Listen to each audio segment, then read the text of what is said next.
কিচ্ছু তো কিছু হলো না। নেতা কি করে হওয়া যায়? পাড়ায় কয়েক বছর গন্ডল করেছো? না। কারকে মার্ডার করেছো? না। কোনো মেয়ে ছেলে কেসে পড়েছো? না। কোনো অশান্তি করনি তো? না। তাহলে এইগুলো যখন করোনি নেতা হতে পারবো না। পাড়াটা বিশাল গন্ডল বাজি। আচ্ছা বাদালে তাড়াতাড়ি বলো, তাড়াতাড়ি বলো, আমার সময় বাদালে? নেই। আর মিটিং আছে, যেতে হবে। বাদালে তো শোনো আগে বাদালে।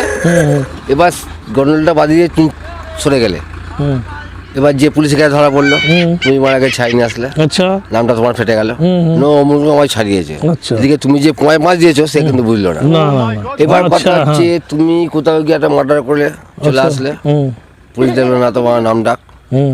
এবার তুমি কোথাও গিয়ে একটা মেয়ে কেসে পড়ে গেলে, ব্যাস। এবার পাড়ার নেতা হতে গেলে তোমার হাতে 10খানা ছেলে থাকা দরকার, আচ্ছা। সেটা তোমার নেই। প্রথম খরচা কিন্তু তাই পাবো, দিতে হবে। আর সব থেকে বড় ব্যবসা নেতার ব্যবসা। ওই নেতা হলে আরে ওইটা তুমি প্রচুর টাকা করো। মালিক হয়ে যাবে, তোকেও দেবো আমি টাকা। এটা করো, সবাই যেটা বুঝে সেটা করো। নেতা হতেই হবে।